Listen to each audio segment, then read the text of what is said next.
Hello बच्चों, आज की इस सेशन में हम जान पाएंगे कि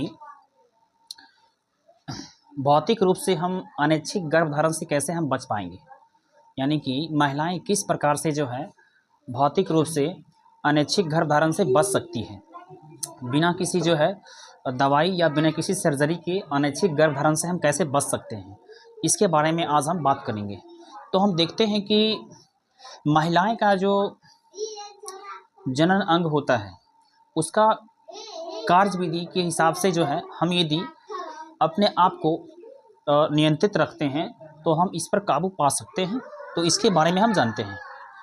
जैसा कि हमें पता है कि महिलाएं में जो है मादा जनन तंत्र जो होता है वह उसका जो है सो गर्भधारण काल क्या होता है, उसका गर्भधारण काल क्या होता है, यानी कि उसमें अंडोत्सर्ग कब होता है और अंडोत्सर्ग कब होता है, फिर अंडोत्सर्ग कितने दिन बाद होता है, इस चीज़ की अच्छी तरह से जानकारी होनी चाहिए। तो हम जो है अनैच्छिक गर्भधारण से भौतिक रूप से हम बच सकते हैं बिना किसी प्रकार की दवाई या बिना किसी सर्जरी के। तो हम देखते हैं यहाँ पे क्या होता है। सबसे पहले हम जानते हैं कि हमारा जो मासिक स्राव का जो चक्र होता है वो प्रत्येक महीने होता है और ये मासिक स्राव चक्र अंडोत्सर्ग होने के कारण ही होता है। मासिक स्राव के बाद ही अंडोत्सर्ग होता है। तो हम जानते हैं कि मादा में पाए जाने वाले एक परिपक्व अंडाणु लगभग 28 से 32 दिन यानी कि लगभग एक महीने में एक परिपक्व अंडाणु एक अंडाशय से एक परिपक्व अंडाणु बाहर आता है।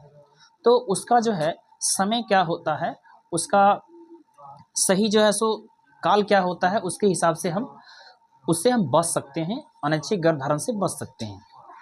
जैसे कि मेरा जो है सो यहाँ पे जानते हैं कि मासिक स्राव जो होता है वो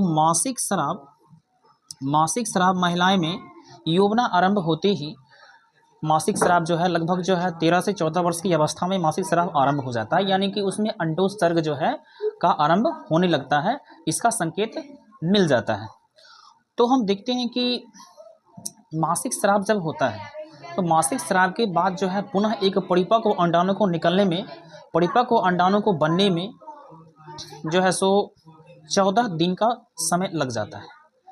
यानी कि मासिक स्राव के जस्ट 14 दिन बाद या 14, 15 या 13 दिन के आसपास में जो है सो अंडोत्सर्ग होता है।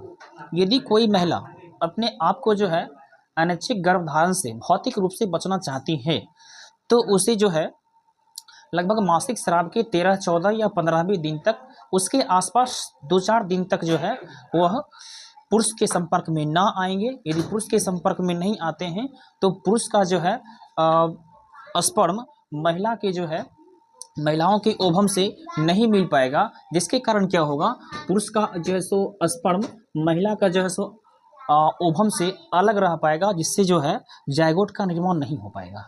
जब जायगोट नहीं बनेगा तो इस प्रकार से जो है हम अनैच्छिक गर्भधारण से बच जाएंगे और ये पुनः जो है पुनः ये अंडाणु जिसका निषेचन नहीं होता है पुनः अगले जो है मासिक स्राव में यानी कि अगले एमसी में पुनः वो बाहर आ जाता है विकलन होने के बाद। इस प्रकार से हम कह सकते हैं कि अनैच्छिक गर्भधारण जो है भौतिक रूप से हम बच सकते हैं यदि हम इसकी अच्छी जानकारी प्राप्त कर लें। तो किस अवस्था में हमें किस समय में हमें जो है स्पर्म से संलयन करने पर ये जो है ऐसा होता है, इसकी जानकारी प्राप्त करने के बाद हम जो है इसे अच्छी तरह से जान सकते हैं और इससे हम बच सकते हैं।